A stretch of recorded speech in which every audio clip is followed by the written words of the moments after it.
What inspired you to get into nails and develop your ideas? What inspired me to get into nails is, well, really, I liked nails always as a child. And as I got older, I used to always get my nails done. I always been getting my nails done. For shoot, I would probably say 15 years by now.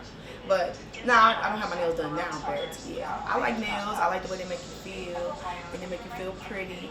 I always felt like if I always had my nails done, then I didn't care about my hair or nothing else. I always felt complete. So one night at work, I just looked up like, how do you do nails? And I was like, oh, I could do this. Like, this is easy for real. Like, so yeah, that's how I got into nails. What would you say is unique about your business or techniques? What I would say is unique is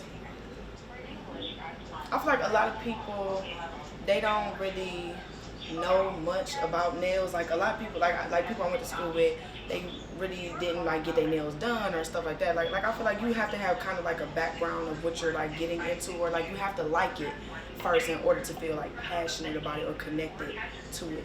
I feel like. What are some daily habits that contribute to your nail journey?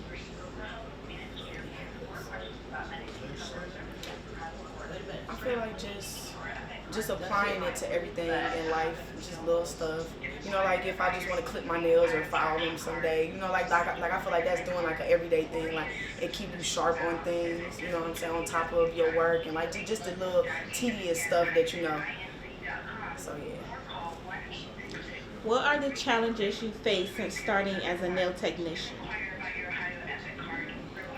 I feel like I face a lot of challenges for real. I feel like I'm still facing challenges, like just even just with motivation in general. Like I feel like that's my main thing. Just self motivation, staying on top of myself, and just not being so hard on myself either when I don't get to a goal or feel like I'm not exactly where I should be or whatever. You know what I'm saying? So it's just like I feel like just not being so hard on yourself and just not being in my head more so.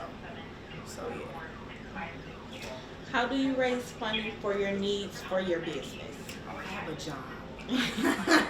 Yes, I have a job. I work in a home with mentally disabled people. So yes, that's like I guess you could say my foundation. I guess it's my cushion for right now until I really feel like this is gonna take off somewhere. So yeah, I feel like that's what's really funding. And then I have a great support system. I have friends, I have family. Anything I need, they always asking if I need anything. How do you ensure that clients are satisfied with their manicures or pedicures? I just make sure it's neat, clean. Make sure all your equipment is clean. Make sure that they know that they're in a sanitary area and that they're with somebody that they can trust. Because believe it or not, nails are very complex. Feet are very complex. So yes, definitely you want to build that trust with your clients and let them know that basically and let them know and show them that you know what you're doing and that they're in good hands. How do you ensure that the nail polish applications are smooth and tidy?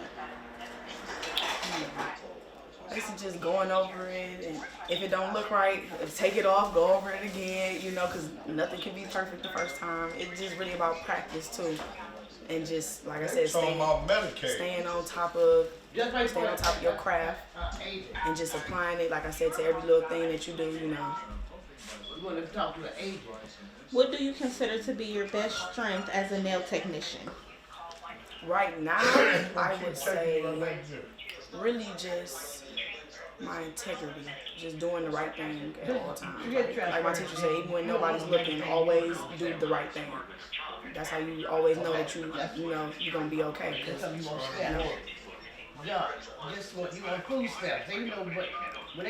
What advice would you give someone who is trying to become a nail technician slash entrepreneur?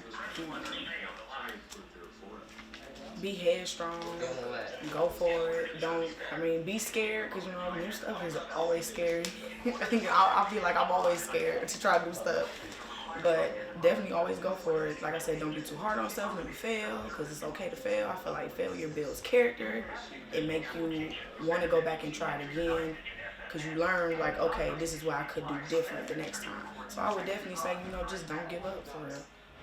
And if you have a dream, just keep chasing it. I mean, the plan in your head might not go, every step might not go how you want it to, because it's going, but it's always different roads to get to that same goal, though. So, How would you define success?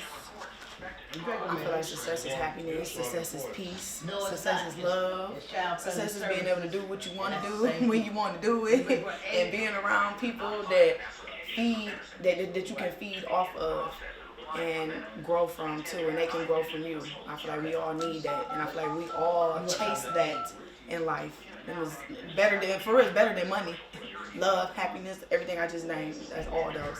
So I feel like that is what success is. How do you plan for your business future as a nail technician?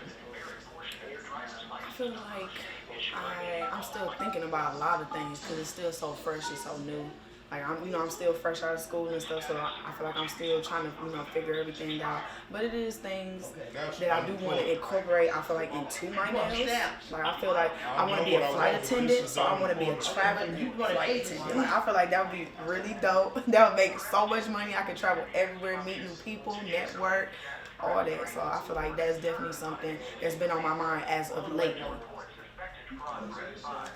How do you manage feelings of doubt? Okay, you trying to get an age. I'm not trying to. I feel like that is so hard because your biggest critic is I yourself. want to do the same shit. So it's like I said, just try not to be in my head so much. Like, when you mess up, like I said, just tell yourself it's okay. Like, this is the process.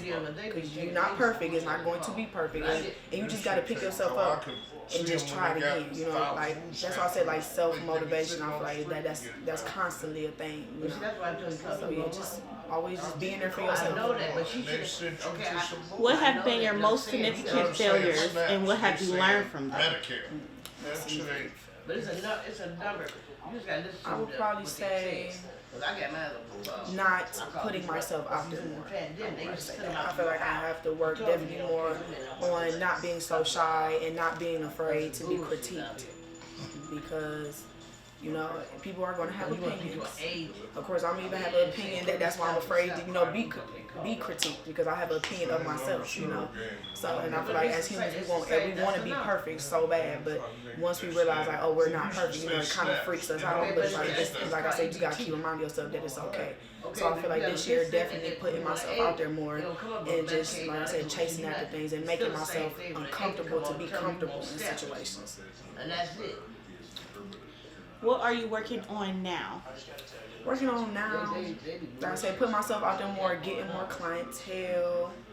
I just got my logo, so I feel like that was huge for me. Like I feel like just every little step I take, I always feel like it's the step in, it's a step in the right direction. Like just I say just to keep going, So yeah, that's what I'm working on right now.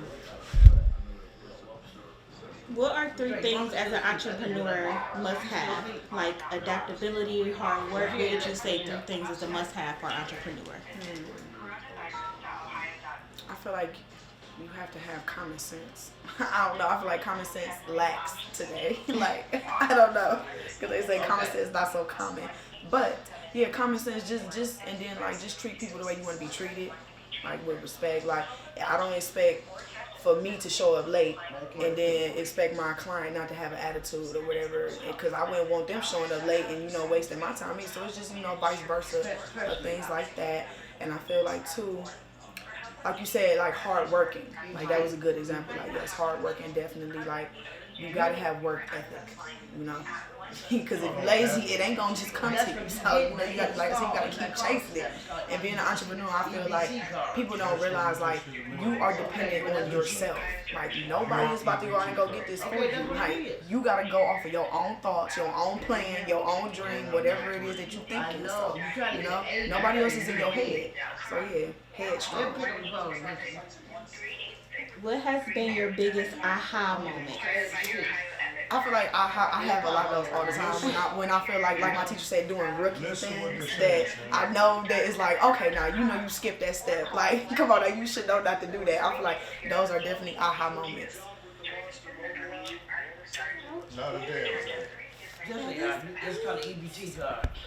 That's what I just pushed.